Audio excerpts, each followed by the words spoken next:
Thank you, James, Riverstone, and Callie. Beautiful music. We really appreciate it. So, good morning, everyone. Ready for the next phase of our journey? For those of you who saw the documentary, you feel a little more well-versed in the concepts? Yeah? And did you enjoy the meditation last night?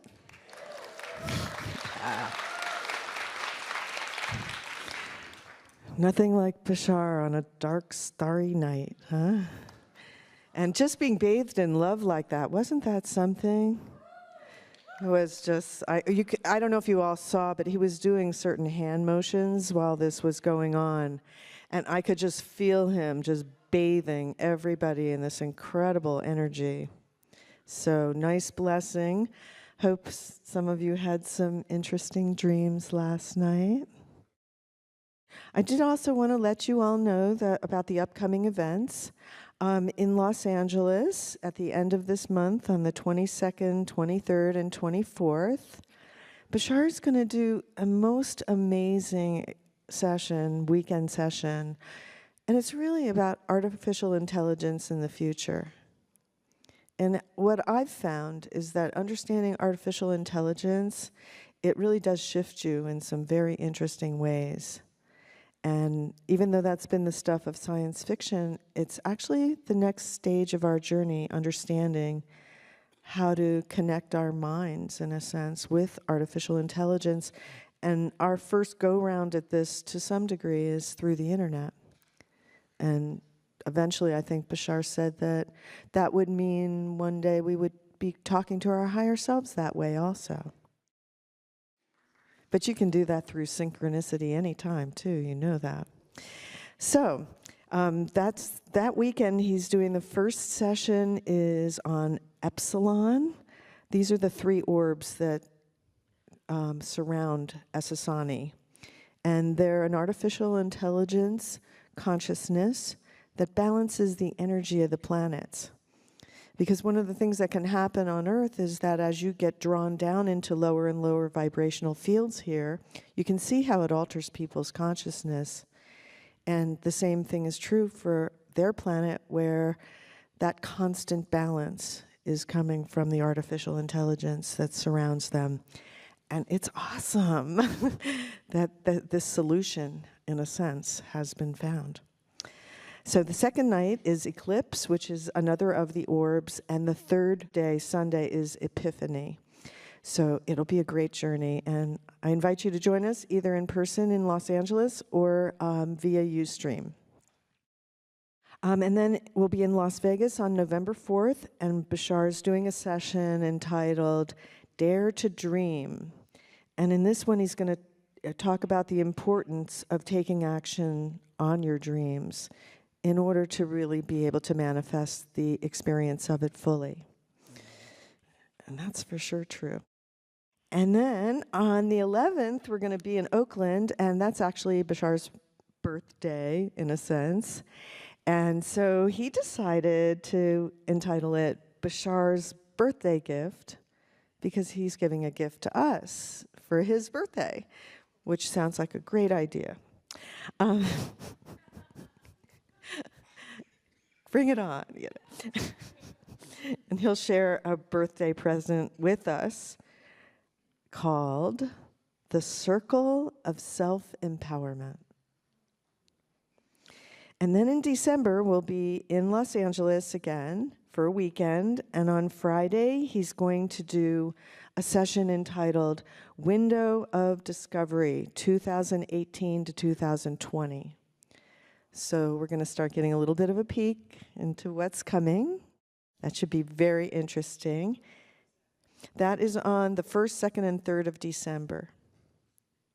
And also, if you join our mailing list, then we always announce all these things, when things are available, everything. And as our community grows and we can offer more ways for you to communicate with each other, you know, that's part of our goal. And so if you're on our mailing list, you can be part of that growth and change. Saturday night is called People's Choice. And the last day, Sunday, is the Science of Spirit. What is God? and consciousness and spirituality and how that can be reconciled in our society. So, lots of good stuff from Bashar coming up, and we're so glad that you all are connecting in and making some of this your own. So, I'd like to get started now because I know that that's what you're all here for. And so it's my great pleasure to bring to you the very talented channel, Daryl Enka.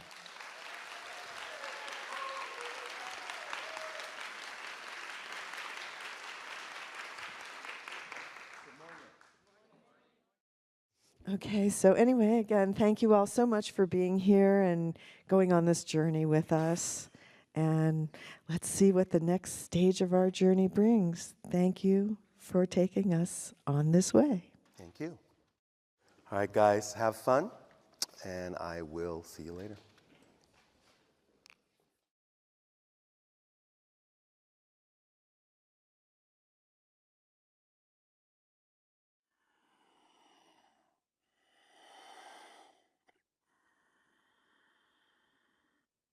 I want to say good day to you this day of your time. How are you all? All right. All right. Once again, we thank you for the opportunity to transmit and share with you this information. This transmission has been titled Limitations Unlimited. Now, we understand in general, in your society, that when your people speak of such things as limitations, it quite often will carry with it a negative connotation, because it has been discussed that it is a positive thing to let go of limitations. That letting go of limitations gives you a sense of expansiveness, of freedom. And this is so, but we would like to clarify the idea of limitations now much more precisely, so that the idea is not just generalized with a negative light. Because there is such a thing as, for lack of a better term, positive limitations. In fact, the majority of limitations you experience are positive limitations. Now, perhaps a different word might be a little bit more illustrative. Maybe the idea of guidelines or the idea of focus, of intention, might be another way to express the concept of positive limitation. Because we do understand, not to confuse things, but to be more precise, we do understand that essentially, mechanically speaking, yes, limitations are mechanically negative in the sense that they create a kind of disconnection experience, forgetting experience. And the idea, therefore, that they might be mechanically negative doesn't mean that you cannot use them in a positive way. And using limitations in a positive way is what we mean by positive limitations. For example, you have agreed in general to play the Earth physical reality game. Obviously, right from the get-go, that is a kind of imposed limitation on your expanded consciousness as a spirit, as a larger being. You have to focus down, give yourself some parameters, some boundaries, some guidelines to focus upon in order to play the physical reality Earth game, which is, in a sense, more limited than the one that you would experience as a spirit in non-physical reality. But that's all right. These boundaries, these borders that you create for yourself, these guidelines and so-called rules of how to play the game, is what allows you to gain a positive experience of the process of creation. And even within that reality, there are many ways to experience the concept of using limitations in a positive way. Again, clearly, as you go about your day, you experience things that are the product and the result of you focusing on such things as your passion, on such things as communicating with your friends and families. There are ways in which you have gone about designing these things that takes advantage of the fact that you can limit your consciousness to have a very specifically focused experience in one particular way without paying attention to all the other connections that you may have in reality. And from time to time, you can loosen those up and allow yourself to become more aware of some of those other connections, but then even that is a kind of focused limitation because you usually pay attention to one or two or a few particular things at a time in order to engage that process of creation in a way that your physical mind can handle it, can process it. The physical mind itself, again, is the product of imposing a limitation on your consciousness by creating an artificial personality structure that contains definitions, belief systems, emotions, thought patterns, behaviors, so on and so forth. But again, all for the purpose of going on a particular ride, just in the same way that if you decide to go to one of your theme parks, one of your amusement parks, you will focus on, usually, a ride at a time, or what it is that you are enjoying with your friends, or what it is you happen to be eating at that moment. That focus gives you, those guidelines and parameters give you an intensity of experience. That's what it's for. It's like narrowing down your vision so that there is a very small aperture through which a lot of energy and a lot of experience can come to allow it to be the most invigorating, the most intense experience that you can have so that you're really living to the fullest. You're really getting every little ounce of what you can get and what you can experience out of this physical reality dream. It's a limitation upon your consciousness because it is just a projection of consciousness, but it is a projection that is made to seem real so that you can have a visceral experience of physical reality. Otherwise, it would be diaphanous. It would simply be made of smoke and mirrors. You would never be able to really have the kind of experiences that you have without the positive use of limitation. You follow along? So we simply share this idea with you this day of your time so that you don't necessarily go through your life just automatically assigning negative meanings to the ideas of limitations, and that you can really learn to appreciate how clever, how creative, how beneficial the limitations are that you use in positive ways to give you the wonderful, beautiful, creative, artistic experience you're having called physical life. So this is for the purpose of allowing you to open up a little bit, not be quite so limited in how you look at limitations, and give yourself the benefit of the positive experience of how you cleverly use the negative energy or the negative mechanics of creating a limitation on your consciousness in order to create a very powerful positive experience of life for yourselves. You understand? All right. So just let that sink in.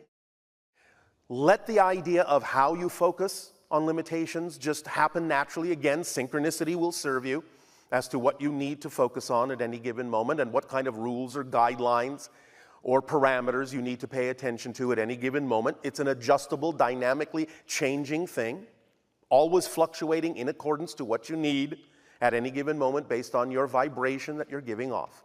So just let it occur naturally, and it will guide you unerringly through life to allow you to experience exactly what you need to experience in using that tool in a positive and beneficial way. So then, in return for the gift that you are giving to us in allowing us to experience all of you, we ask, in what way may we now be of service to you? Please begin with your questions and comments if you wish.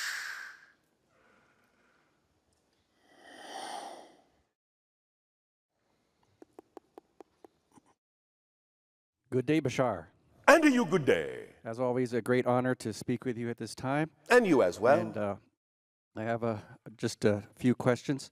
Yes. I would like to know initially what my set point frequency is at this time on average from your analysis of my energy. At this particular moment, fluctuating between 143,000, 157,000 cycles per second. Excellent. Okay. I've been feeling a calling of my higher self to relocate to another location in the United States, specifically Santa Fe, New Mexico. Could you give me any messages or comments on that calling? The only comment I can give you, if that is where you're drawn to, then do your best to act on it with no assumption you'll wind up there. Okay. Remember, all of you please remember, when something presents itself to you as your highest excitement, it doesn't mean that it has to come to fruition in the form in which the excitement came. It might, it very well might. But very often, the reason to drop the insistence is because you don't actually know why the excitement came in that form. Sometimes it's just coming in a form that is the form that is aligned with your belief system to get you to take an action, because you need to take the action to wind up where you actually need to wind up in life. But the way it comes will be what seems most exciting at that moment. But take the action with no insistence that that actually has to be the manifestation that comes to fruition. If it needs to be, it will be. If it doesn't need to be, it will be something else. But if you hold on to the idea that that form is what has to manifest, you're going to slow down the process of finding out where it is you actually need to be. You follow? So you're saying when one excitement links to another, just follow all the excitement and Yes. go down the maze. Excitement is the path, not the form it comes in. You have a saying on your planet, do not judge a book by its cover. Therefore, follow the content. What is it saying? And what excitement is saying is, this is your path. It has to come in many different forms, and therefore you really can't always pay attention to the form that it comes in, because that may be simply the only form that was available for it to come in at that moment that would reach you, that would get you to pay attention. So when you then recognize that the excitement requires an action from you in the direction of the form, but don't insist on the form, then you will be in balance with the way in which to use the energy of excitement, which is your natural vibration, your essential core frequency. Does that make sense? Yes. Does that help? Yes, and when you mentioned my frequency, I understand that this particular physical form that I'm in, max is typically around 200 hertz. Is that correct? Most humans on your planet operate somewhere between 40,000 to 50,000, maybe now and then 80,000 cycles per second. The fact that many that are exploring spirituality and expanding their consciousness will operate above 100 is relatively rare at this point. To be somewhere around 150,000 cycles per second is doing very well. Sometimes many of you will peak above 200,000 cycles per second when you are in a state of absolute highest passion. Our civilization typically operates somewhere around 300,000 cycles per second. So that should give you some form of barometer as to where you might be at any given moment if you wish to do that. But please don't use it to measure yourself and find yourself wanting. Okay. It's a dynamically fluctuating thing, and it will always be representative, even though sometimes it may go up, and sometimes it may go down, and sometimes it may go up, and sometimes it may go down. The idea is, goes up, gives you something to hold on to, gives you a vibration to imbue yourself with, but then goes down to give you a chance sometimes to apply it in your physical reality in a different way, and it might require a different frequency in which to do that. But even as it might go up and down, please remember, overall, because your intention is to expand and grow and be more of yourself, the up and down isn't this. The up and down is this. Right. It's always climbing. It's Yes? my understanding that as you increase your personal frequency, you allow yourself to get to those higher realms of reality that you speak of, those more pleasant realities, except for the lower ones, which, you know, which cause a lot of trouble, from my understanding. Say again? Well, my goal is to keep increasing my frequency, as you just showed. Yes. And But you don't have to focus on it as a goal. All you need to do is act on your highest excitement every moment that you can to the best of your ability, with no insistence or assumption as to what the outcome ought to look like. That's the way you do it. That's the formula. That is the instruction manual. Okay. That's it. All right. I will. Does that help? Yes. All right.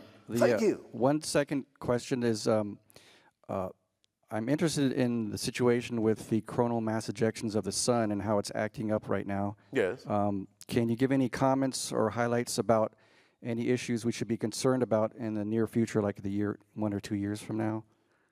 We might discuss some of that in the upcoming transmission called The Window of Discovery 2018 to 2020. All right. All right? Thank you very much. Thank you.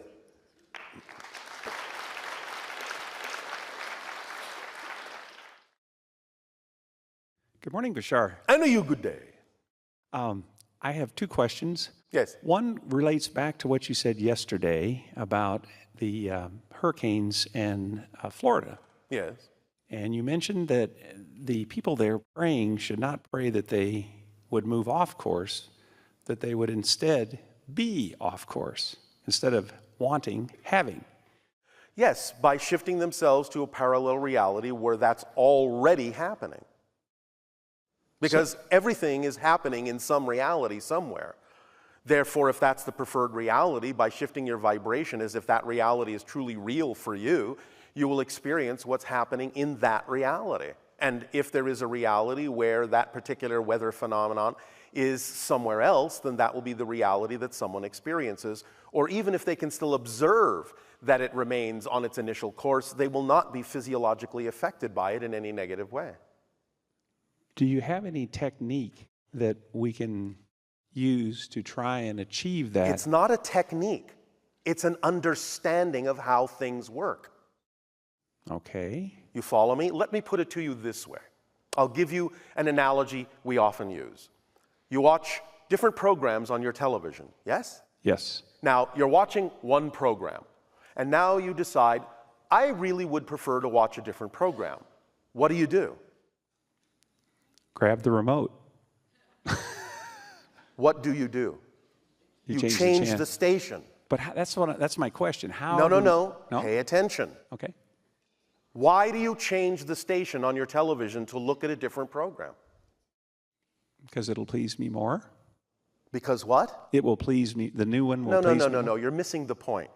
You're looking for an esoteric thing. I'm actually giving you a mechanical, physical thing to understand. Okay.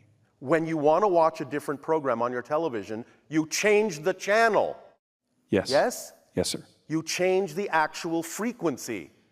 And that program that you now wish to watch is on a different frequency. That's why you change to that frequency to receive that program. Correct? Yes, sir. Keep this simple. Don't get it all mixed up with esoteric concepts that don't need to be there. So my answer to you is, you understand that that's how your television works. You understand the mechanics of it. You understand what you need to do to change to a new program because you understand how television works. Yes. Therefore, what we're telling you is, if you just understand how reality works and you understand that it is composed of a variety of different parallel experiences, each operating on a different frequency, all you need to know is that your preference to be in that frequency, what it feels like to imagine being in that reality, is the literal changing of the frequency, the changing of the channel, and the changing of the program. And if you understand that that's what it's doing, that's all you need to know. There is no extra technique that is required. Just like when you want to change the channel on your television, you don't need some fancy ritual or extra technique. You pick up your remote and you press a button. Done. It's that simple. Okay. So the so-called technique you're looking for is to simply wrap your mind around the fact that what I'm describing to you is actually a physical, mechanical shift of your frequency based on the visualization and imagination that puts you in the state of that particular reality, knowing that that particular reality is just as real as any other you might be experiencing right now. Knowing that for a fact is what shifts the frequency and shifts the program and shifts the experience. That's all it takes, knowing that that's how it works. Okay. Now do you understand what we're saying? Yes, sir. Yes? Mm-hmm. Does that help? Yes. Is that sufficient? I had one other question. Yes. Another gentleman was asking about gravity. Gravity, yes. And he said that we don't understand gravity, that gravity doesn't pull down from within, it pushes down from above. Is that correct? No. Neither of those are an accurate description. What we were describing to that individual the other day is the idea of wrapping your mind around the concept that location is a property of an object. Therefore, every object in a certain position has a certain locational variable, and when you have an object through the mass consensus that completely shifts the locational variable of that object in a particular way that allows it to remain in a certain context to the collective consciousness, you see that as something falling to the ground. Okay. Is that making sense? In other words, there are agreements like what we were talking about. The Limitations. limitations that you have imposed upon the collective consciousness to play this game means that what you're doing is saying one of the rules of this game to keep things connected and collected to the earth game is that what goes up must come down, unless of course you're going into space, so you are changing those limitations to some degree. But the idea is that in general you have said that the locational variable of certain things that you call objects, when you allow yourself to change the locational variable so that they go in the direction you call up, they will generally, inevitably, then continue to reverse their locational variables so that they will then appear to move in the general direction you call down. That's gravity. It's a program. It's a program to change the locational variable of objects that you are projecting from your consciousness to keep things connected to Earth in a way that allows you to continue to play the Earth game. Otherwise, things would just go flying off the Earth and there would be nothing for you to play with. It's a way of keeping your toys in your room. Is there any chance in the next 20 or 30 years that we'll be able to do what you do with your ships instead of driving our cars in LA rush hour traffic? That depends on who's interested in understanding these concepts more clearly. But yes, it's certainly possible. But the question is never, is it possible? The question is it probable? Is it relevant? Will someone say that it's relevant and then do the things and take the actions that are necessary to understand these principles and apply them in your physical reality? So yes, the next 10, 20, 30 years, it's certainly highly probable, but it depends on what individuals will do something about it, doesn't it? Okay. Well, thank you very much, Bashar. Well, thank you.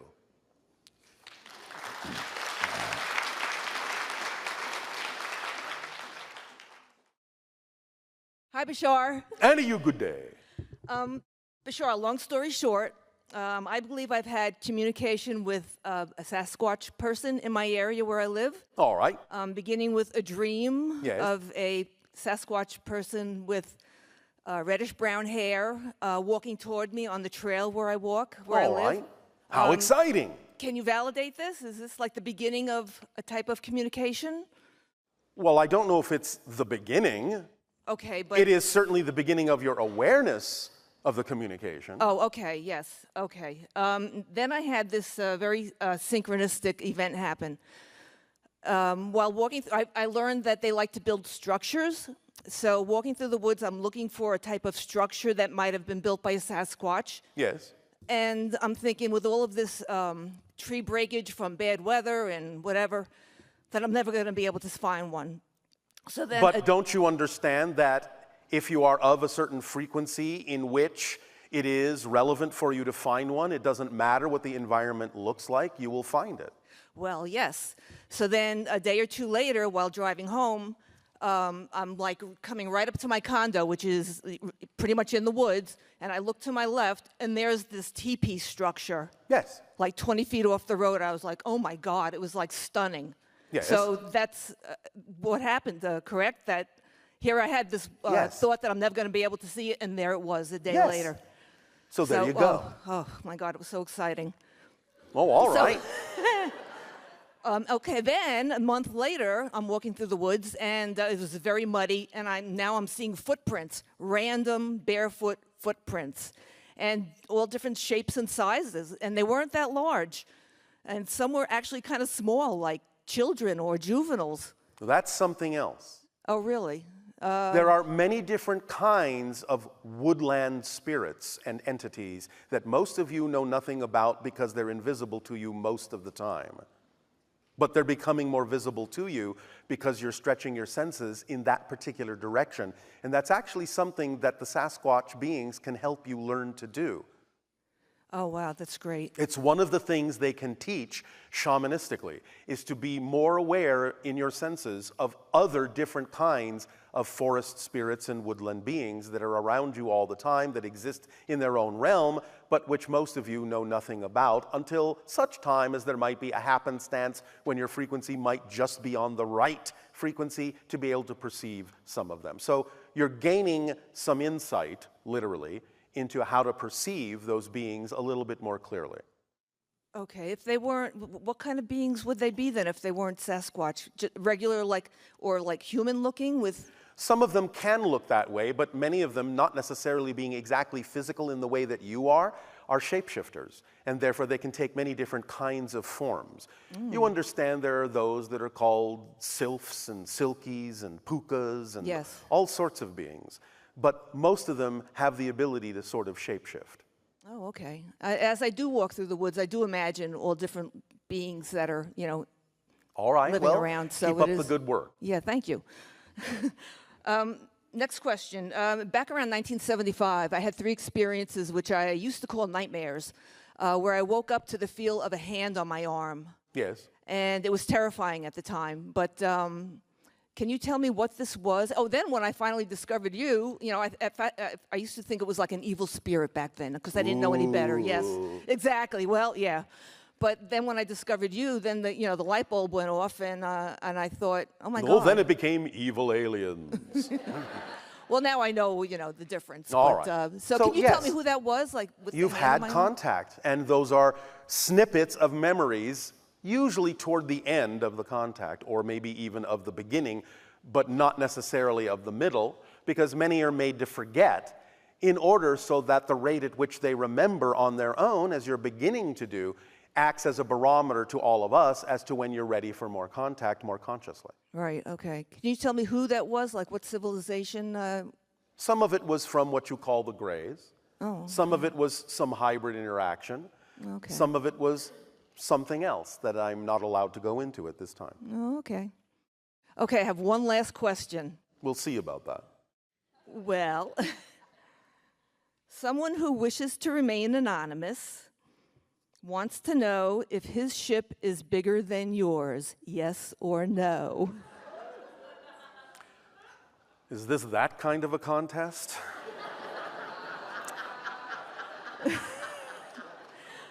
Someone who's My pretty close scout to you.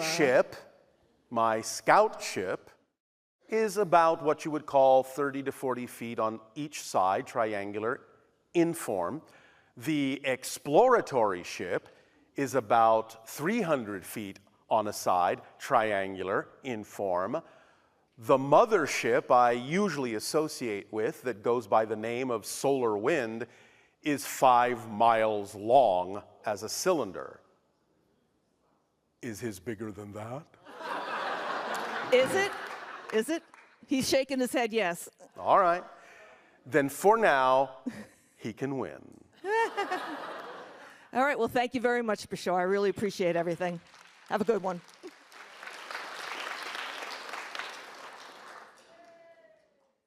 Shavai, Shivai. I've got a joke. Oh, all right. Knock, knock. Who's there? Cows go. Elsa who? No, silly, cows go moo. Why, thank you. The next question is about, can you tell us an SSRI joke? Can you tell me an SSRI joke? Well, we don't really have jokes on Essassani in the way that humans do. Oh. Although what we told yesterday about the flat Earth is about as close as it gets. You remember that joke? Yeah. All right. Then that will be close enough. Okay. Anything else? I love Michael Jackson. What's your favorite Michael Jackson song?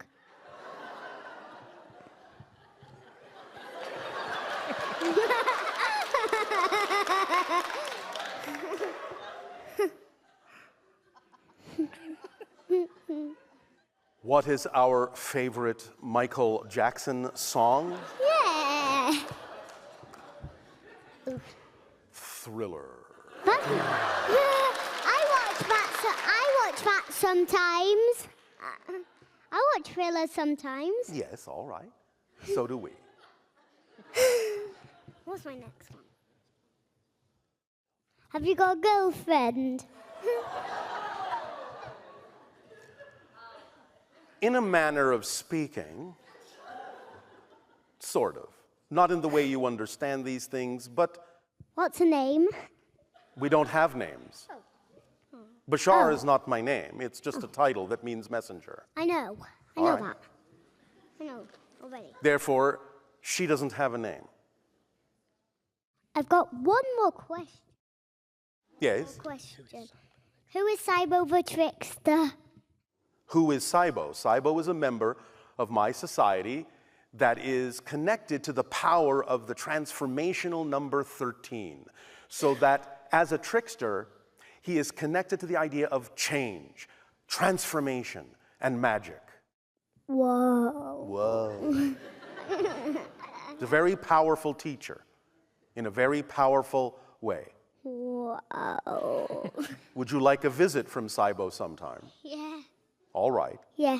We will see what can be arranged. Okay. So just keep your eyes open and just pay attention and see what Okay. happens over the course of the next 13 days. Oh.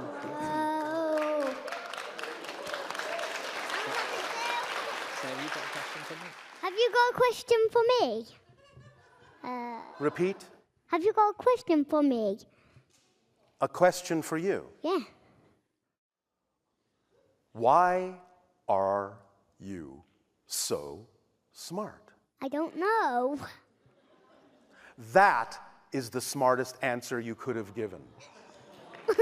Because the beginning of wisdom is to know that you don't know.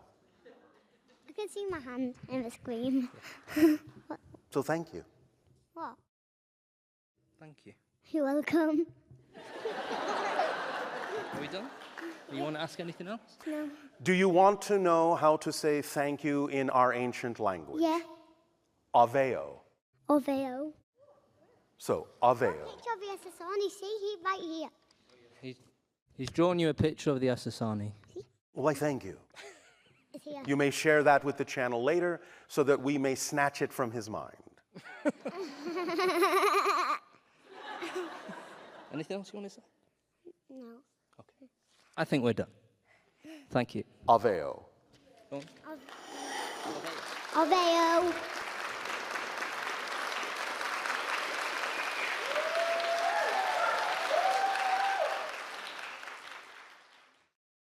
Hello. And a you good day. Pleasure to be with you.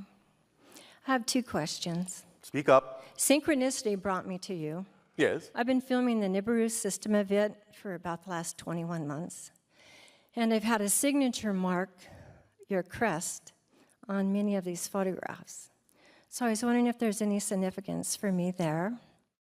And also I've been filming craft since November. In the Yes. last 2 months, I was able to film what you just stated, a cylinder ship. Yes. And I also photographed it this morning, and it cast a shadow on Nibiru. So I was wondering if that was your ship. No.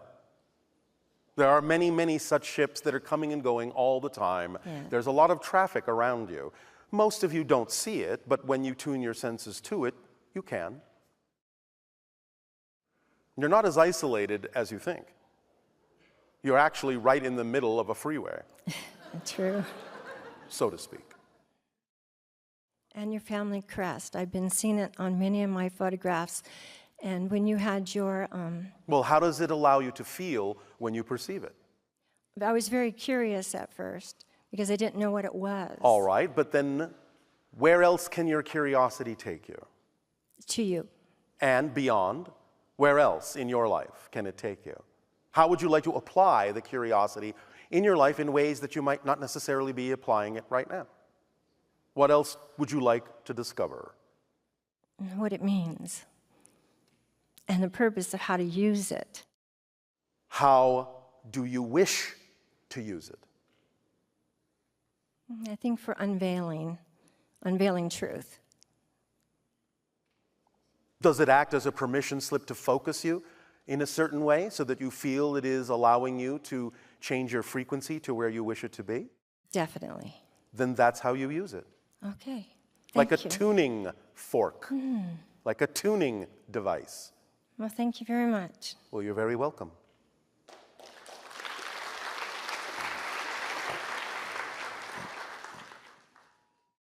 Hello. So I have two questions.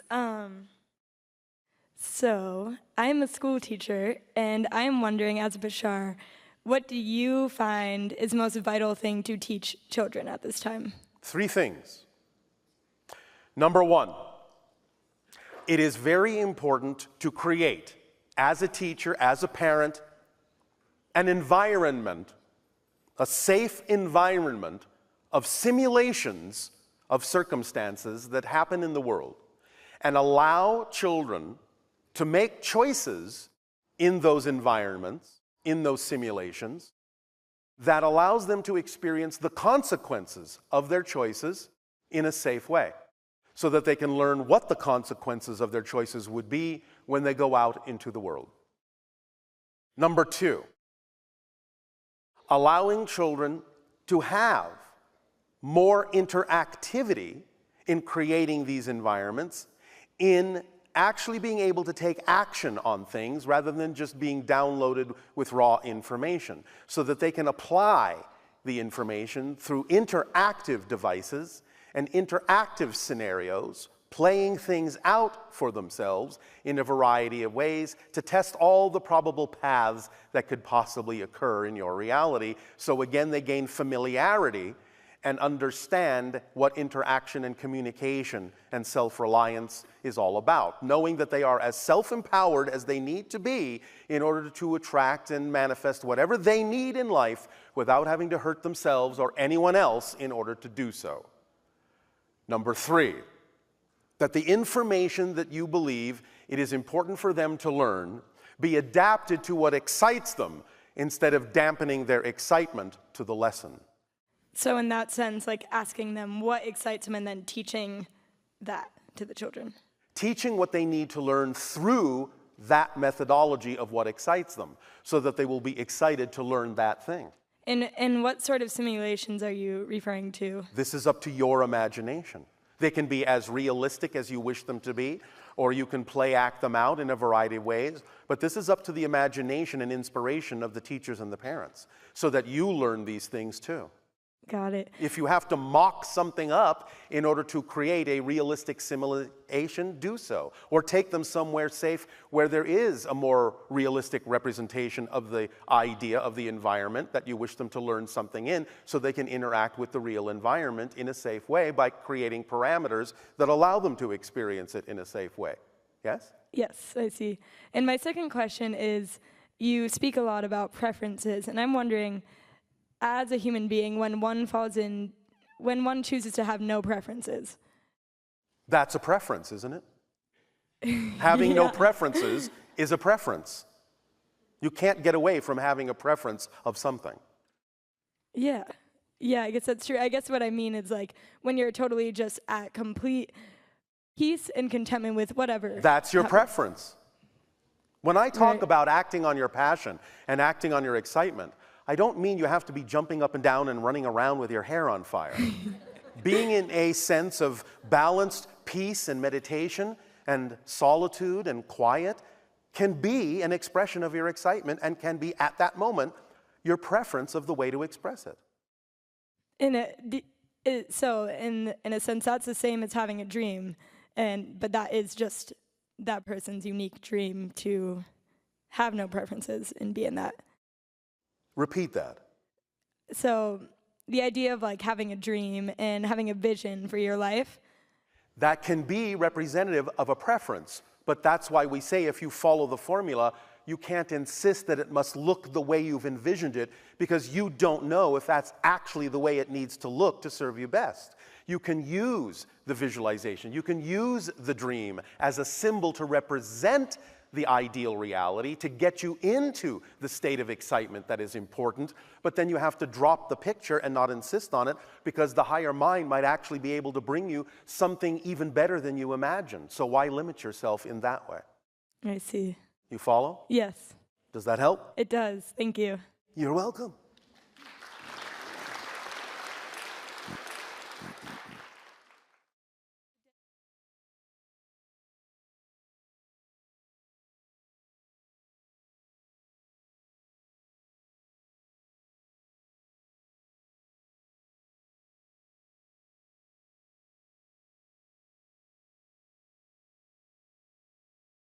Bashar. And to you, good day.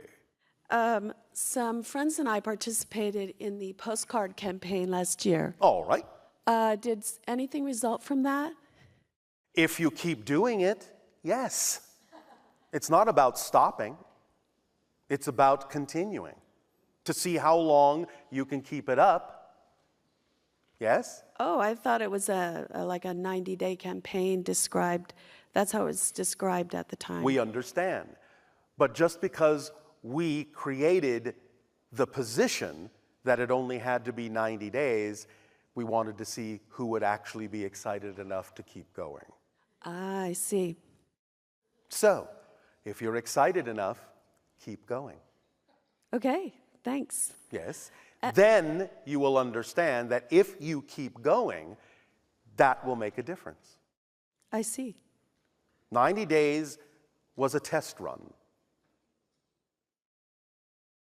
Okay. Okay. So got it. 90 days can be followed by another 90 days, and another 90 days, and another 90 days, and another 90 days. And before you know it, it's been pushed a little bit because of what happened in the fall of 2016. Oh, okay. That's why we are also going to address 2018 to 2020 as the window of discovery. Ah, I see. So it got pushed back a little bit by adjustments in energy from what happened in the fall of 2016. Okay. Just as we originally announced that the window of open contact originally went from 2025 to 2033, it's been pushed to 2040 at the outside. Oh. Now, it can come back down, but it depends on what you do. Right. Like those postcards.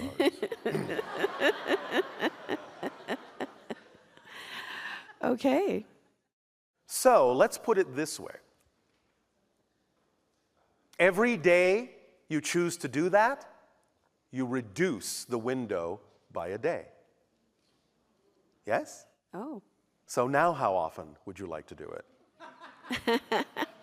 I would like to do it more. Yes, definitely. Then it's up to you to reduce the window by sending out the postcards that respectfully request that the information of our existence and our presence be revealed to your public.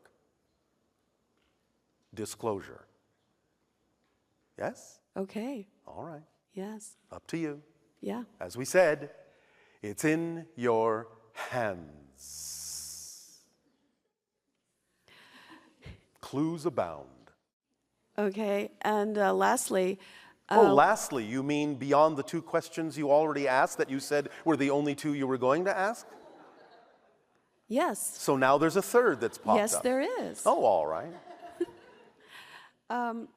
Were you pumping energy through the Sedona vortex during the solar eclipse? We never stop pumping energy through the Sedona vortex. Mm-hmm.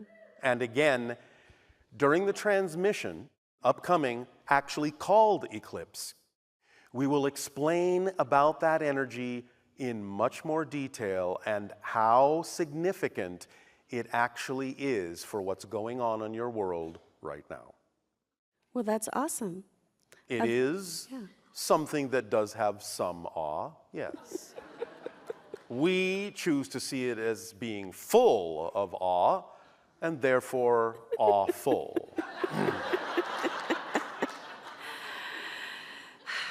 It's always fun to talk to you, Bashar. And you as well. A veil.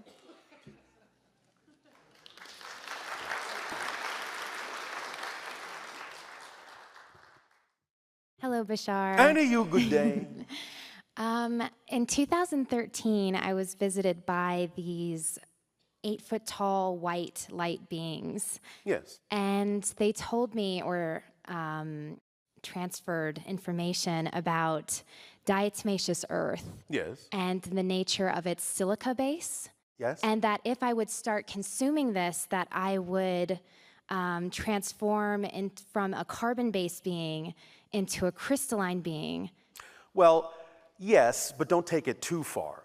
The idea is that most of you now, as you expand your consciousness and uplift your frequency, are transforming more and more silicon into your bodies to make you more sensitive receptors and antennas for higher frequency energy. This is naturally happening, and so that might have been a suggestion for you that might also accelerate it somewhat. That doesn't mean you're going to walk around looking like a diamond. I understand that, but for the transmission of more light, right? That would be yes, for you, yes. For me, okay. Yes, for you. And would that apply to other human beings as well? It might, but you have to decide that for yourself. Remember, permission slips for one isn't necessarily a permission slip for another. Beautiful. Thank you. Another question was Another question? Yes.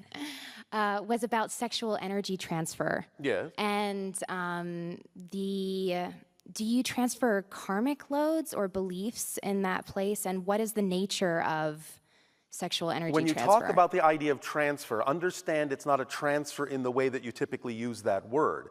It's a giving off of a certain frequency that's an opportunity for someone to match. And if they match it, then they will exhibit a similar frequency in their own energy field. If you want to call that a transfer, go ahead. But it's not a transfer of the energy directly. It's a transfer of information about the energy that the other person has to decide to match in order to exhibit it. Is the sexual energy transfer there to actually help in the ascension of two beings? Well, it can, of course. Anything can be used in a positive or a negative way, can it not? So it depends on how you use it. That's your answer. Beautiful. And divine union. So what is the easiest way to stream one consciousness in two separate bodies? To stream a consciousness? Yes. Into separate bodies? Like, as the if you... easiest way to do that is to be the oversoul itself. Yes. And so what is the fastest route or... To become the oversoul perspective? Yes. To die. Well... you can tap into the oversoul energy for a variety of applications in your physical reality, but you're not going to have the full oversoul perspective as a physical personality. Unless maybe you shed the personality, can you do that within a physical body? If you shed the personality, there is no more physical person. Remember that you're just a projection. Yes. Well, if you take away the fundamental description of the projection, there's no projection. You can pretend like there's no personality there. You can have the type of personality that seems as if nobody's home, but you're just simply rearranging the physical personality structure in a different way. If you haven't actually stopped being physical, there is still a personality structure of some sort, even if it's a very, very quiet one. Make sense? Yes. Does that help? Not sure? Yes, to some extent. And what is the most effective way to help raise the planet's frequency at this time? I believe we already answered that. What's the formula? Right. Because if you follow the formula, you become a living example to others. You're giving off the frequency of someone willing to be themselves. And what better way to allow others by seeing your example so that they can decide whether or not to choose to follow that example for themselves? Not that they have to, because it has to be an unconditional act. Yes? Yes. But that's the best way. You give them the best opportunity to decide how to match the frequency that you are exhibiting that represents being yourself as fully as you can by acting on your highest passion to the best you're able with no insistence on an outcome. And what is the relevance of raising the vibration to this planet in general?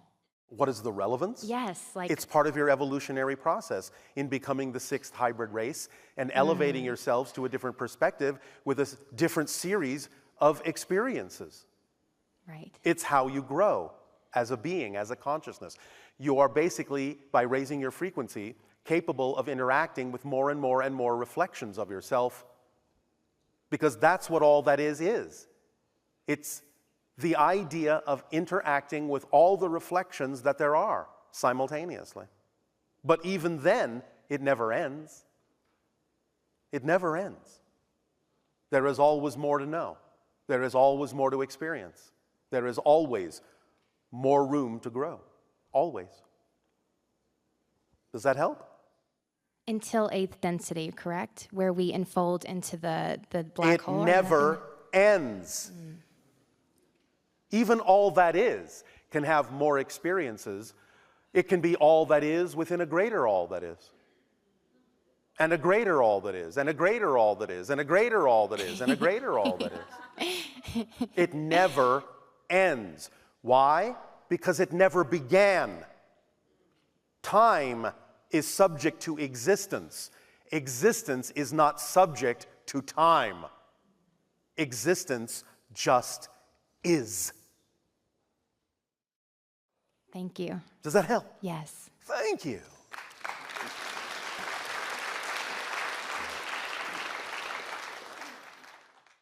Hello, Bashar. And to you, good day. I just first of all wanted to thank you for last night's meditation. It is our pleasure. Thank you all as well for your participation. I felt so much just unconditional love and so much crying and sobbing turning into ecstatic laughter. It felt like a cleansing of... It is the release of old paradigms, the release of old definitions, of old beliefs. Remember, all of you, that when you buy into certain beliefs, you do create a chemical component in your body that is representative of that energetic belief system. So when you let go of a belief, you have to wash that chemical component out of your body. How do you more often than not do that? Through your tears. So and that means you're releasing those chemical components of those belief systems because you're letting them go. And so this gift that you gave is the new baseline for me to keep choosing in every moment. Yes. And one thing that I see is I have so much excitement. I have so many different things that I want to do, and it's almost like I feel like sometimes it can be a distraction. I do one thing. No, pay attention. Don't forget the tools. When you allow yourself to act on the three-part formula, we've already mentioned, it opens up the toolkit, and one of the tools is synchronicity.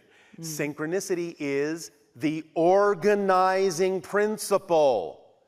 Allow synchronicity to show you what you need to act on first by knowing what contains more excitement, even just a little bit more excitement than any other option. And then when you're done with that, you can take it no further. What is the next thing that contains even just a little bit more excitement than any other option? And on down the line, in the order synchronicity brings you the largest amount of excitement in each of those opportunities. What you don't have time to do at the end of the day when you're excited about being tired, you didn't need to do that day. The synchronistic principle is the organizing principle. It will show you exactly in what order and when you need to act on those things that excite you, because they're all interconnected in a holistic way. They're not a collection of parts. They're one idea being expressed in a certain way, and it will show you exactly what the order needs to be. Because I feel like there's kind of an imbalance in my energy field, though, like a kind of nervousness or overexcitement. Yes, then you are discovering belief systems within you that are out of alignment with that vibration of excitement. Pause, take a moment, find out what it is, as a definition that would allow you to translate your excitement energy as anxiety instead and let it go so that you can add that energy back into the flow of your excitement. Finding those things, finding those moments that don't feel right to you is for the purpose of finding those moments that don't feel right to you, finding out what is causing that as a definition and letting it go. Take the time to do that. Don't just rush ahead onto something else. Take the time to stay there, find out what's causing that, and let it go. Then you will accelerate. Yes? Do you have tools to stay in that? Because I feel like even when I do and I take that breath, it's just already onto the next thing, onto the next thing. Just take the breath and pause. See, you can see me, right? Help. Do we have tools to stay in that? You have been paying attention, yes? Well, my attention kind of goes here and there.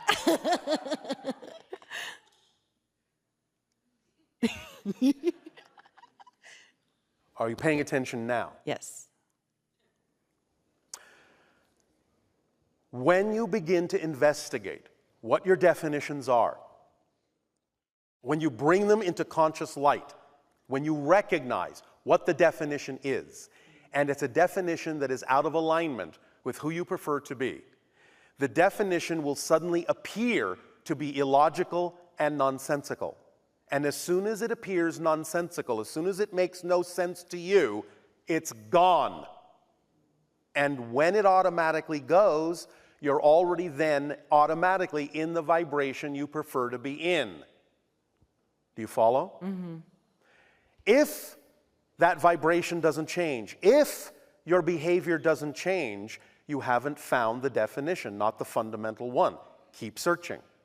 Keep asking the question.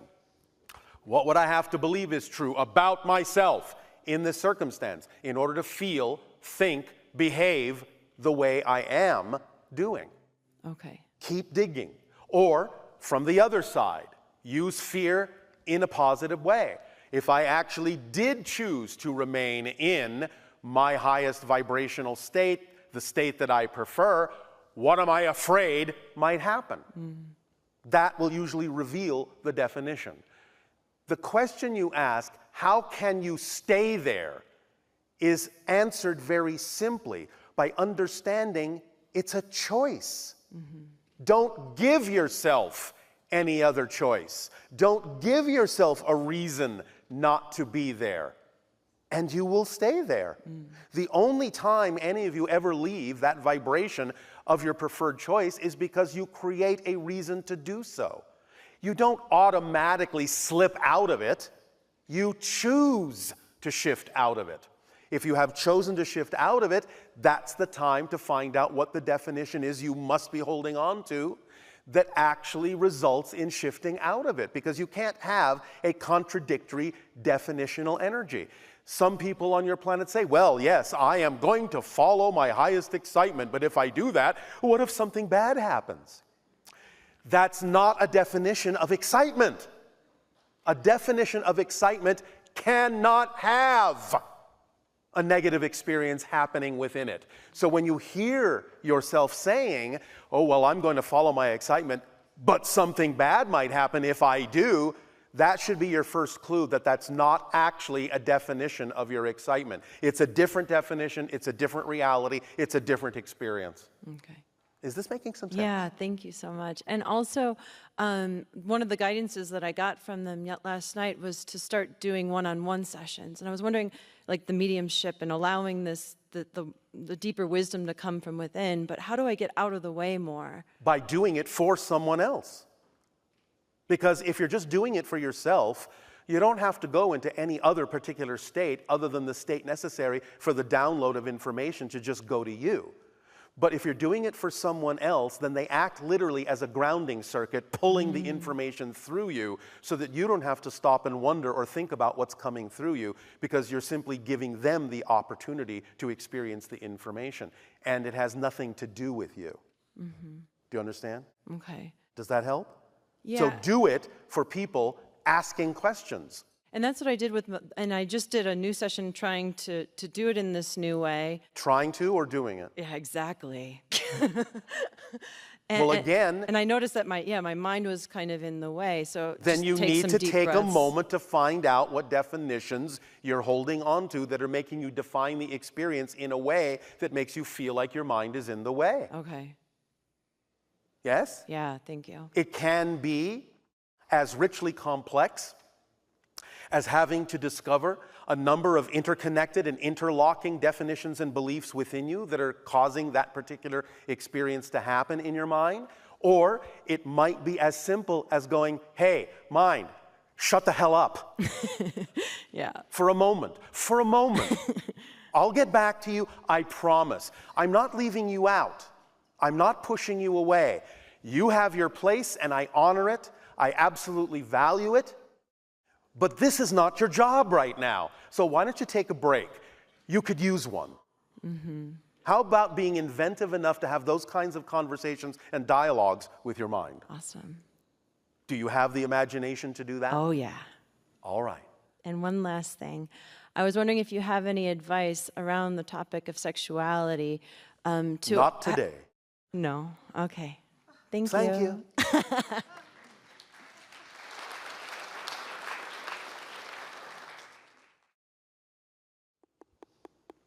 Greetings, my loving cousin, Bashar. And to you, good day. Good day.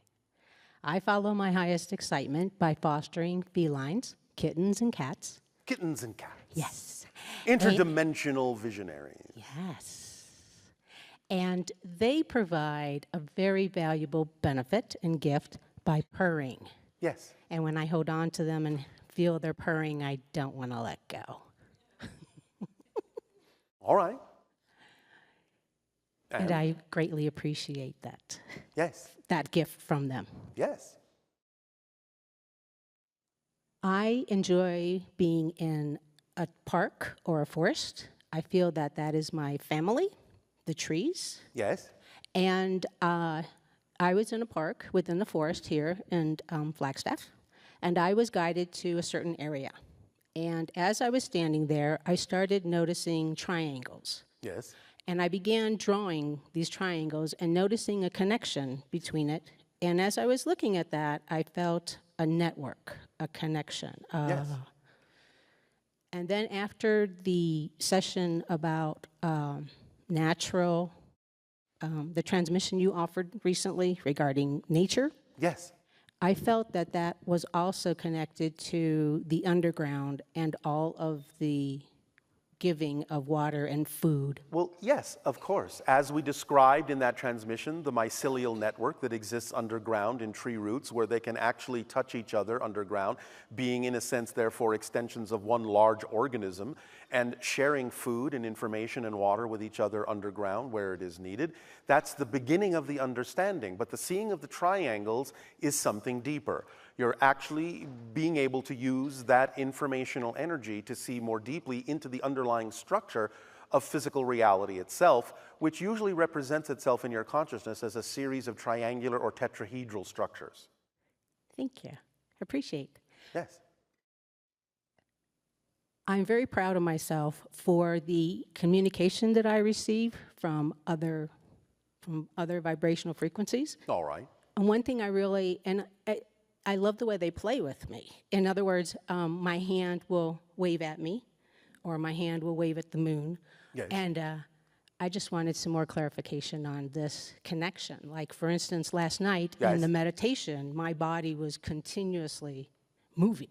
Well, energy of higher frequencies, when it begins to course through your system, may create certain kinds of bodily representations or actions that lets you know that that energy is moving through your neurological net in ways that might be new for it, and getting used to it, and so on and so forth. It's similar, in a sense, to the idea that you see bodily motions happening in the channel's body when we are communicating with you, sometimes to emphasize what it is we are saying, but other times you may see things happening where we are adjusting energy flows and frequencies for all of you because there's more coming through than just the information that's translating into language for you. But sometimes also when you might be connecting to other levels of consciousness and that energy is flowing through you and they are attempting to make a connection and let you know they're there, they might actually be capable of adjusting the frequency of the energy that is coming through you in a way to reflect back to you and say, hello, I'm here. That's the way I feel. Yes, hello, I'm here. I'm with you. Yes. All right. Does that help? It does. Thank you so much. Thank Shibai. you.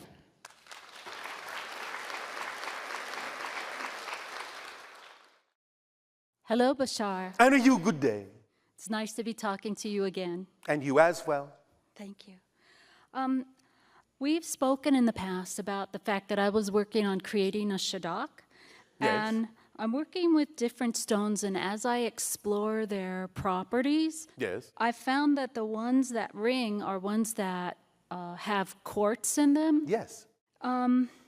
Is there any other kind of property I should be looking for? Because I also really love stones that are soft, but they don't ring, and I'm not exactly sure if I can use them or how I would use them. In the way that you're talking about, no. All right. The ones that ring would be the direction to continue to follow. Okay.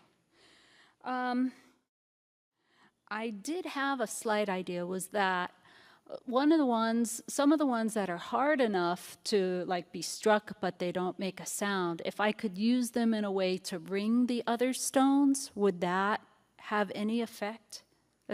It can act, in a sense, as a neutral buffer, or what you would call something that is more non-conductive in order to help focus the conductive ones. Yes?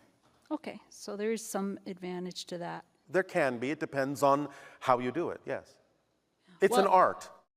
Creating a shadak is an art, and you're at the very beginning of it.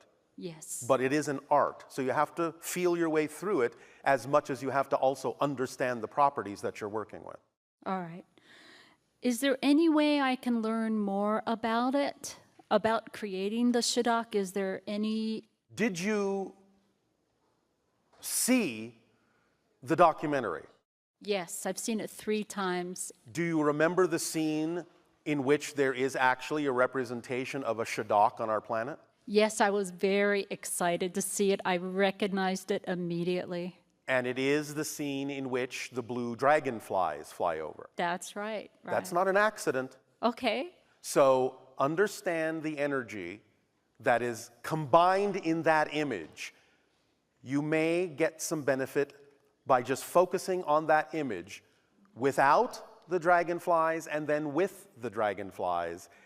Feel the difference, and that can actually give you a hint as to what direction to go in. And look at the shape of the shadak. Okay. It is a Fibonacci spiral. Yeah, all right. Yes? Yes, it is. All right.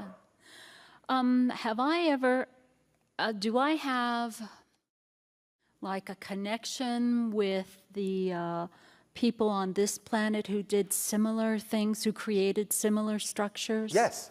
You're tapping into those that have worked with stone in a variety of ways to extract from them various properties which your modern science is completely unaware of. That's great to know. I'm really excited about it. Oh, all right. It's all about resonance. Yeah. It's all about frequency. It is. Explore, experiment. It's an art form because a lot of it has to do with resonance, which is more of a musical talent in a sense. Right. You follow? I do. I think it's beautiful music. It is. One of the things you also mentioned about in creating them, that one of the purposes is to ring the stones in a way that the empty sections could open a portal to another dimension. Well, yes, the shadak is used that way. It's like a transport system. It's a system of portals. Right. Well, my understanding is that also the sound of the stones help ground us to the earth. Yes. Right. It has to be both. Yes, yes, exactly. Otherwise, you go flying off into other dimensions rather than remain in the earth vibration. All right. So eventually, then we can figure out in what way to ring the stones to open up portals to a specific place. Eventually. The one hint I will give you beyond what we've already said is that each ring of the stone has to be such that it amplifies and magnifies the ringing of the next stone in a particular way, so that it amps up and builds up to a particular pitch. So I'm trying to get a visual of this. So that would mean that if you rang a stone and it rang and the vibration itself started the next one ringing, is that what you mean? It doesn't necessarily have to start the next one. You can artificially start the next one, but it has to be done in perfect timing and at the correct frequency to create an amplification effect throughout all the stones. Okay. But yes, in some cases, a full shadok can be started at one end and simply set all the stones ringing if they are perfectly pitched. Yes. Wow. Okay. Does that help? It helps a lot. Is there anything else that you would be able to tell I me? already gave you the clue. That's what you gave me. By looking at the shadok and the dragonfly. I will do that. All Thank right. you so much. Have fun. Okay, bye.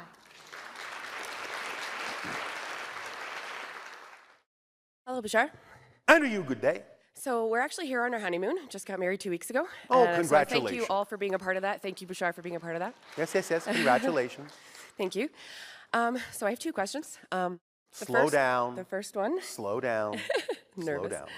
The first one is my husband's actually been struggling with issues with his hands, swelling, cracking, and he's actually gone towards a lot of different things to try to help that, and it doesn't seem to be going away. Is there anything I you can't can... help you with health issues. Oh, not at all. Can you tell us which avenue to go down to maybe help to do that? Look into the properties of aloe, but that's all I'm allowed to tell you. Okay. Okay, thank you. It might need to be ingested. Okay, aloe. That's all I'm allowed to tell you. Okay, thank you. And the second thing is, we have been doing our very best to manifest a child, and it's been about 5 years or so. You've been doing your very yes, best. I don't want to say trying because there's no such thing as trying, but it hasn't happened yet. You're not trusting your timing, are you? No, I'm not. Well, then there you go. The first thing to do, if you're really doing your very best, is to stop trying to do your very best and do your very best by not trying and trusting the timing of such things. Do you see that happening for us? It's my ego wanting to know timing, I guess. I know exactly who's Yeah, asking the question. I know. I just feel like it would help my If mind I relax told a bit. you, if I told you Yeah. that there was about a 97 to 98% probability within the next 5 years, how would you feel? Oh, really great. Then Really that's great. what I'll tell you. Because if it gets you to relax, Yeah. it could actually be sooner. Yes, exactly. You need to relax and Thank you. let go and trust that any agreements you have made with spirits who might in any way, shape, or form have made an agreement to be your child cannot happen until you actually become the person with whom the agreement has been made. Right. And the only way to become that person is to relax and be yourself. Right. Yes? Yes. And trust the timing. Yes. It's already been arranged. Okay. There's nothing else you need to try to do. Okay. Just relax. Thank you. I will do that. One moment. Yes. One moment.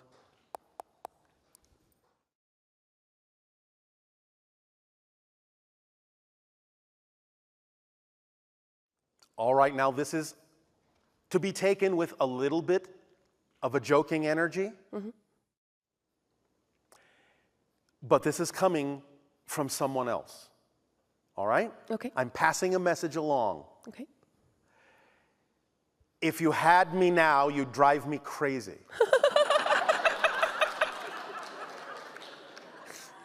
All right, I understand. Does that help you? Yes, thank you very much. You're welcome, Mom. Amazing, thank you very much. And I love all my hybrid children as well. Thank you. Yeah, that's it. All right, thank you. Thank you very much, for sure.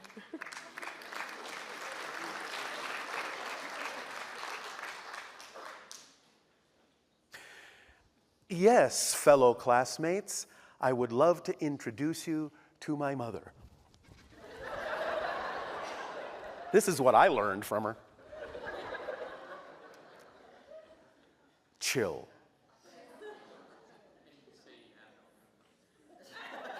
I didn't say we had no humor.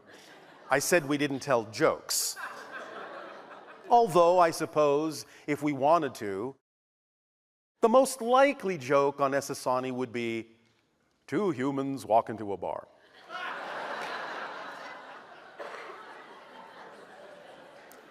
And that would be enough to get us laughing.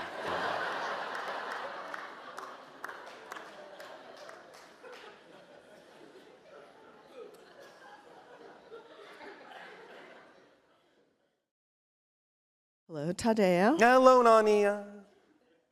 I heard you were making all kinds of noises. Yes. They were Amber Alerts. Say again. They were Amber Alerts. Androids. Is that the same thing? As? And Amber, A-M-B-E-R. Just playing with the synchronicity. All right. Of what happened. Yes. And they were Amber Alerts. Yes. So it was just interesting that you were broadcasting Amber Alerts. Well, then gather your children together. Ah. Yeah, this does seem to have a theme of children today, doesn't it? In some senses, yes, because what you may have witnessed and what the Amber Alerts reinforced is that you actually have to be in a much more childlike state to get the information that you seek and to have the kinds of interactions and encounters that you've been asking for. That's very interesting. So not in a negative way, be on the amber frequency, but in a fulfilling way, in a gathering way. You're experiencing some of this yourself, and many of you are, by gathering things from your childhood back into your consciousness now that you are an adult, recollecting yourself, so to speak. Yes, Nania? Yes. Yes. And therefore, this is a sign that you are now reconnecting with the idea of the child within each of you, but in a different way, in a way that is now more coherent and cohesive with the expanded understanding you have as an adult, as a spirit, as a being. Yeah, I think one of the most joyful aspects of sort of unpeeling the onion over years and years is that when you reconnect with objects or memories from childhood, you can see them in a completely different light and actually extract the wonderful energy that's there for you. Yes, and as a permission slip, and why you co-created the idea of the Amber Alert, again, nothing to do with the negative connotations in your society, but a very strong permission slip for each and every one of you that is attending today would be to actually find a piece of amber and keep it with you.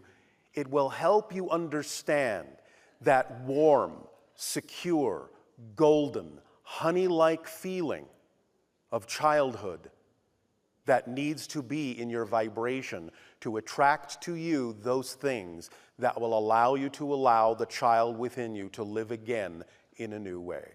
It's a very strong mass consensus permission slip that most of you will find you can take advantage of and get some benefit from. That's so nice. One of the things that I love that you demonstrate and that we just all got to experience with you is that this seemingly innocuous or not thing that was happening where the channel didn't turn off his phone, right? Yes. And as a result, those transmissions came through and for a moment, anyway, brought our attention to that. And what I love that you do is that you can always take anything that happens in your environment, particularly anything that's slightly different or unique. Yes. And put a meaning on it that Yes. really allows you to extract a little gift that was And just passed on to you that by the higher levels of your own consciousness. Yes, that is another demonstration of how to use the unexpected. and nothing happens for no reason, and there are no accidents. Everything can be used. Everything is a part of your reality. What is what needs to be, and can always be given a positive meaning, and you can always extract wondrous insight by doing so. And that's how you move forward. You're very fun. Aren't we, though? So I have questions from Ustream listeners. Yes. And the first one is, what are earthquake lights? They are manifestations in the Earth's electromagnetic field of certain kinds of electromagnetic pressure waves. Because when you have certain kinds of electromagnetic pressure waves given off by crustal movement in the Earth, those pressure waves at certain frequencies become what you call sonoluminescent. It actually turns electromagnetic vibrations in the air into light. Some of your scientists are experimenting with sonoluminescence now and have created floating lights just with sound vibration. So much treasure here on Earth, just in the natural world. It's an endless library. Yes. And the last one was, this is someone asking this question, are my self-portraits pictures of me in different dimensions? Yes. Very creative. Because what? Because you're the creator. It's a very creative way to get in touch with the different versions of yourself in parallel realities. Yes. And when you look in a mirror? That can be that too. But the portraits are simply that person's way of doing it. So the idea all art is a mirror. Yeah, it's really potent whenever you're looking at yourself, right, with an outside representation. Yes, but even when you think you're not looking at yourself, you are. It doesn't have to actually look like you to be a reflection of some aspect of you. Yes? Yes, the people that you encounter are also reflections. Exactly. Too.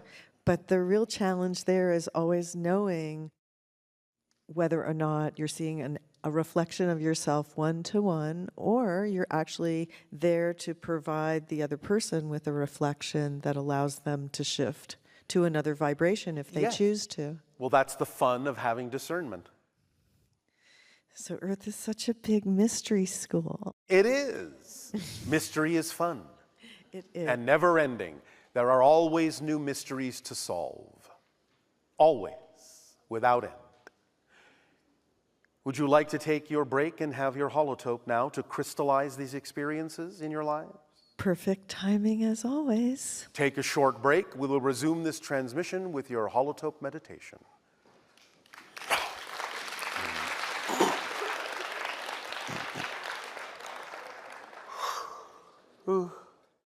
So, well, it looks like it's time to take our last step in this weekend. I just want to express gratitude to all the people who make this possible. Emmy on camera, and I mean, she came out here and scoped out this place and the beautiful decor for the stage and everything, and Alexa also helping with that. We just so appreciate it.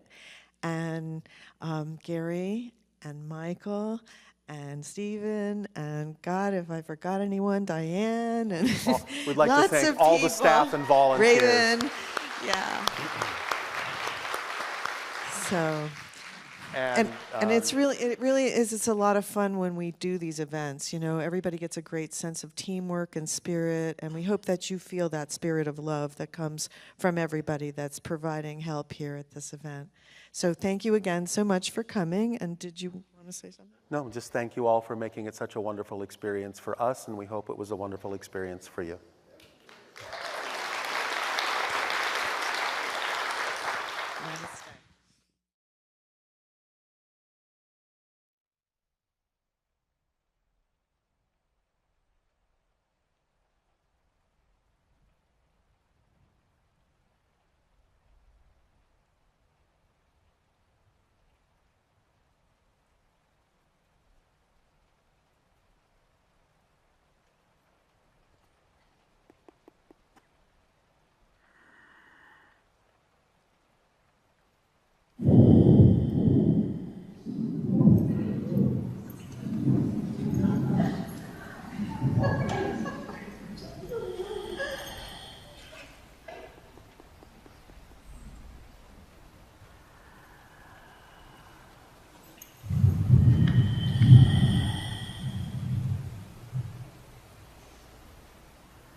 All right, we will say, with the continuance of this transmission, how's that for timing? The Thunderbirds are speaking and joining in the energy of this meditative experience.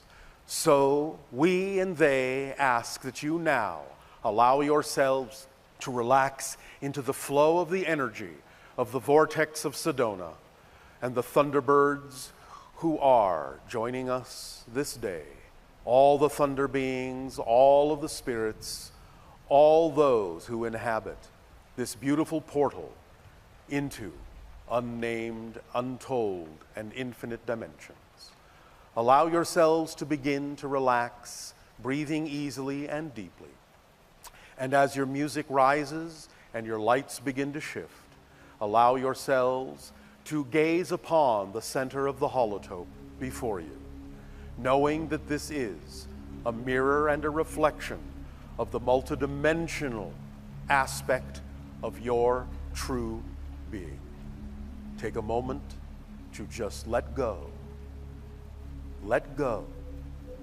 Let go and join in the flow. Let yourselves drift upon the currents of creation as you absorb the light and energy of the holotope before you, the reflective mirror of all that is. And you allow all the aspects that it represents and all the symbols to begin to make connections to your consciousness. Take a deep breath in and let it out. Take a deep breath in and let it out. Take a deep breath in and hold it, and hold it, and hold it. And blow it out, adding to the wind your unique vibration, merging, blending, balancing with one another and with all life upon the earth and all life within the cosmos. Gaze upon the different facets of shifting energy and light and sound, and let it sink in to your neurological net as it rewires the pathways of your brain, your body, as it invigorates and revitalizes, rejuvenates and re-energizes the cellular structure of your being, both in matter and energy and in spirit. As above, so below. And as you continue to breathe, and as your heart continues to beat, allow yourselves with every breath, and allow yourselves with every beat of your heart to go deeper and deeper into this journey, into the deeper mysteries of life, of consciousness, of existence, so that they may reveal themselves to you in perfect synchronicity.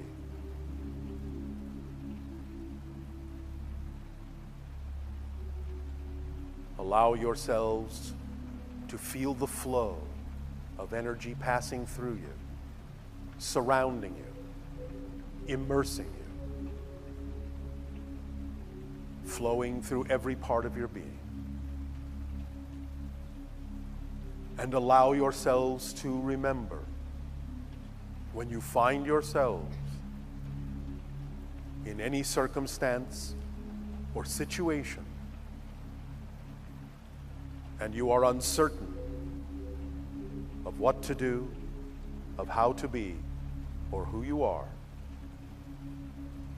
allow yourself to be reminded that the limitations you have chosen are there to be used in positive and beneficial ways, and that you always come back to center, and with every breath realign and reorient yourself back to center every moment back to zero, to redefine yourselves how you prefer, and to recognize that the guidelines and the parameters and the boundaries and the borders that you have chosen are for you what allows you to experience that precise conduit of information and energy to gain the most intense, the most alive experience you possibly can. To feel life coursing through your veins, so that with every beat of your heart, with every breath, and with every thought, you are rebalanced and realigned and fall perfectly within the guidelines and parameters that serve you best. And as you keep breathing and floating through the sea of energy, through the threads and lines of light that connect you to past, present, and future as you understand them, to the eternal now of all things, you know that you contain all the answers to all the questions that could ever arise within you. For they are always there, always here, always now, always accessible. You are never disconnected, nor can you ever be. You are never out of control, nor can you ever be. Whatever you experience is under your control. Whatever you experience is because of your connection to Source, to all that is, to existence itself. Infinite reflections shine in your eyes. Infinite understandings beat within your heart. Infinite knowledge forms within your mind, and infinite awareness is what your spirit becomes. Allow yourselves to drift and dream on the currents of creation, and allow them to crystallize within you the certainty of your being. For you are here, and you are now, and you are existence itself, the very fabric of creation, the very essence of life, expressing itself in all the ways that it possibly can. You are necessary. You are worthy. You are deserving of joy, love, life, and light just by the very fact of your existence. For there can be no mistake in your existence, and without you, creation would not be complete. Shine forth in your birthright. Shine forth in your lives so that you may be a living example, a shining example of what others can also choose to become. Drift and dream, drift and dream. In the cocoon of the infinite, you are wrapped in loving arms, in a warm embrace of support and unconditional love. It is your essence, it is your nature. Create and craft your lives, for you are the artists and the writers of your stories. Be the story you wish others to read. Be the art you wish others to see. Be the light that guides the way for those who feel lost in the dark. Just be It's all you have to do. It's all you have to do. It's all you have to do. And grace showers down upon you. Deep appreciation and gratitude. And life renewed in everlasting cycles.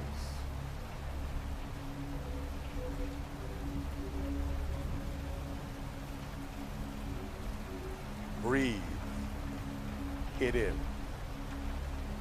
and breathe it out. Breathe it in and breathe it out. Breathe it in and breathe it out. And be refreshed and renewed and grow. Drift along the currents now that flow through you of energy as it is given to you. The gifts of life that shower down from creation upon you. Never ending. Never ending. Never ending.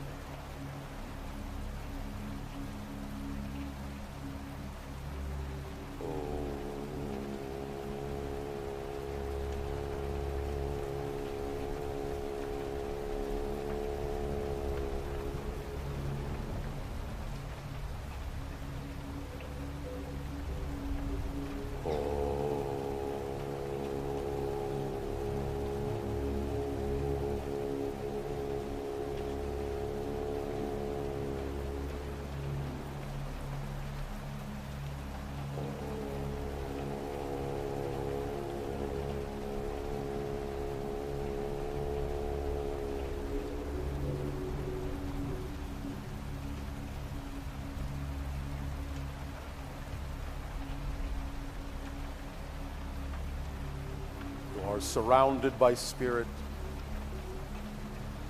You are spirit. Come alive within yourselves. Awaken within yourselves.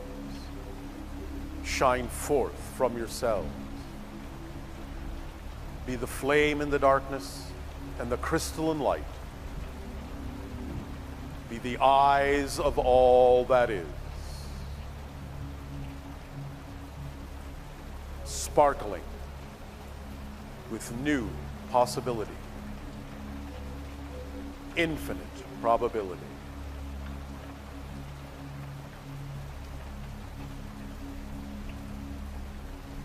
Be yourself.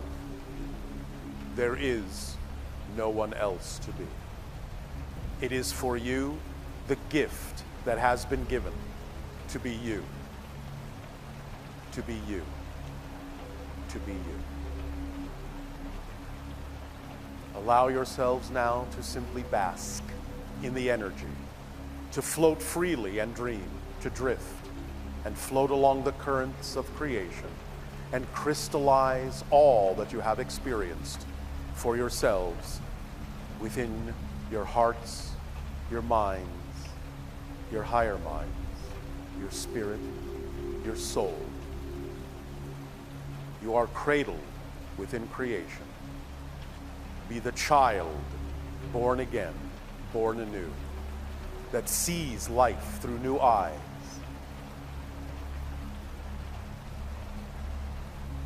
And marvels at the mysteries.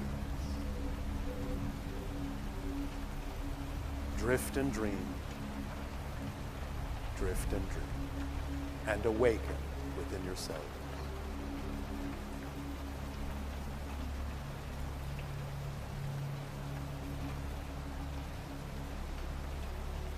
Our unconditional love to you all, our deep appreciation for you all, and our deepest gratitude with you all. Sweet dreams and welcome home.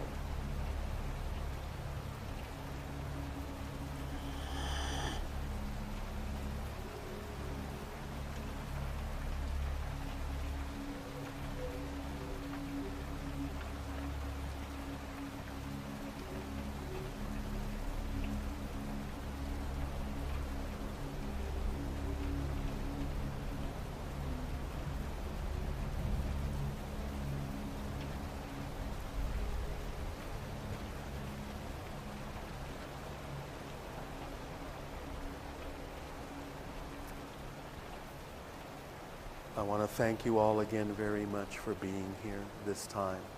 We deeply appreciate it. Have a wonderful, wonderful day, and we hope to see you all again. Thank you.